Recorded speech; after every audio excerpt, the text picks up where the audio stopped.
اللہ کے سوا کسی اور کی اطاعت جس سے اللہ کی معصیت لازم آتی ہو، شرک۔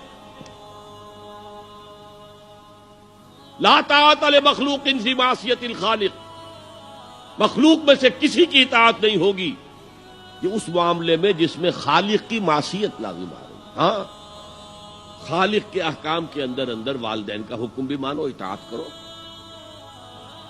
اساتذہ کا حکم مانو، کسی اور کو اپنا لیڈر مانا ہے اس کا حکم مانو، لیکن ناٹ بیونڈ۔ وہ جو سرکل ہے کتاب و سنت کا اس سے باہر نہیں۔ لا طاعت لمخلوق فی معصیت الخالق، یہ آپ الجبرے کے فارمولے کے طور پر اپنے سامنے رکھیے۔ اب اسے اپلائی کیجئے، جیسے فارمولوں کے ذریعے سے پھر بڑے بڑے وہ سم جو ہے وہ حل کیے جاتے تھے سوالات۔ صبح کا وقت ہے، آنکھ بھی کھلی ہے، کوئی اذان کی آواز بھی کان میں آئی ہے، آپ کا نفس کہتا ہے ابھی سو جی۔ آپ نے اپنی چادر یا کمبل کو درست کیا اور کروٹ لیا، سو گئے۔ یہ کیا ہے؟ آپ نے کس کا حکم پیچھے پھینکا اور کس کا حکم مانا؟ اللہ کے حکم کو پیچھے پھینک دیا، نفس کے حکم کو آگے رکھا۔ یہ شرک، اس شرک کو جاننے والے بہت کم ہیں۔ مولانا روم نے خوب کہا تھا، نفس ما ہم کم ترس فرعون نیست لیکن ایراعون نیست۔ میرا نفس بھی فرعون سے کم نہیں ہے۔ فرعون نے کہا تھا نا، الیس لی ملک مصر وہذہ الانہار تجری من تحتی، کیا اس ملک مصر کی حکومت میری نہیں ہے؟ اور سارا جو یہ آب پاشی کا نظام ہے، انہار کا نظام ہے، وہ میرے کنٹرول میں نہیں ہے؟ جس کا چاہوں موگا کھلا رکھوں، جس کا چاہوں بند کر دوں۔ یہ تھا خدائی کا دعویٰ، انا ربکم الاعلی۔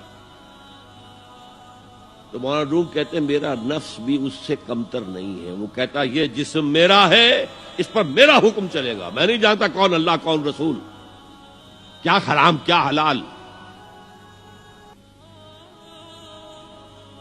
تو فرعون سے کم تو نہیں ہے میرا نفس، لیکن ایراعون اس کی بہت مدد تھی، فوج تھی، لاؤ لشکر تھا، تو اس نے زبان سے بھی کہہ دیا کھل کر انا ربکم الاعلی۔ میں مسکین ہوں، غریب ہوں، میرے پاس کوئی طاقت نہیں ہے، میں زبان سے تو کچھ نہیں کہہ سکتا، اندر سے میرا نفس یہی کہتا۔ یہ نفس کی حکومت قرآن کہتا ہے، میں حیران ہوتا ہوں، دو جگہ یہ مضمون آیا ہے، ارأیت من اتخذ الہہ ہواہ افانت تکون علیہ وکیلا۔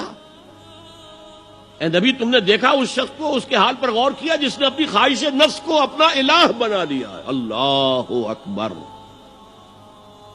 الہ، لا الہ الا اللہ، کلمہ توحید کا مرکزی لفظ یہاں آ رہا ہے، من اتخذ الہہ ہواہ، جس نے اپنی خواہش نفس کو اپنا معبود بنا لیا، الہ بنا لیا۔ افانت تکون علیہ وکیلا، کیا آپ ایسے شخص کی کوئی ذمہ داری لے سکتے ہیں؟ سود حرام ہوا کرے جی، حرام ورام، ہمارا دھندا جو ہے وہ آگے بڑھ نہیں سکتا، تو اللہ کے حکم کو پیچھے ڈالا، نفس کے تقاضے کو آگے رکھا۔ کون معبود ہے آپ کا؟ نام عبداللہ رکھیے، نام عبد الرحمن رکھیے، ہے عبد النفس، نفس کے بندے، نفس کے غلام۔ یہ میں نے یوں سمجھیے کہ جیسے میں نے ہجرت اور جہاد کی ڈیفینیشنز کی تھی۔ ہجرت کا بیس کیا ہے؟ پوچھا گیا ایو الہجرت افضل یا رسول اللہ، اے اللہ کے رسول بتائیے سب سے اعلیٰ ہجرت کون سی ہے، افضل؟ فرمایا ان تہجر ما کرہ ربک، ہر اس چیز کو چھوڑ دو جو تمہارے رب کو پسند نہیں۔ آج رات ہی سے آپ ہجرت شروع کر سکتے ہیں۔ جائزہ لیجئے کیا کیا چیزیں میری زندگی میں خلاف شریعت ہے، تو اللہ کو ناپسند ہے، فیصلہ کیجئے کہ آج کے بعد نہیں ہوگی، ہجرت شروع ہو گئی، افضل الہجرہ، سب سے افضل ہجرت شروع ہو گئی۔ لیکن ٹاپ پر لے جائیے تو یہ ہجرت جب اللہ کے دین کو قائم کرنے کی جدوجہد اس مرحلے پر آ جائے کہ اب باطل کے ساتھ ٹکراؤ ہے اور اب چاہیے کہ ساری قوت ایک مرکز پر جمع ہو جائے، ہجرت فرض کر دی گئی، وہ ہجرت گھر بار چھوڑ کر، اہل و عیال کو چھوڑ کر، اور مکے کے بھیڑیوں کے رحم و کرم پر چھوڑ کر اپنے گھر والوں کو جو لوگ ہجرت کر کے آئے، حکم تھا۔ ہجرت مدینہ فرض تھی، ہجرت حبشہ فرض نہیں تھی، صرف اجازت تھی کہ جن سے سختیاں نہیں جھیلی جا رہی مزید وہ چلے جائیں۔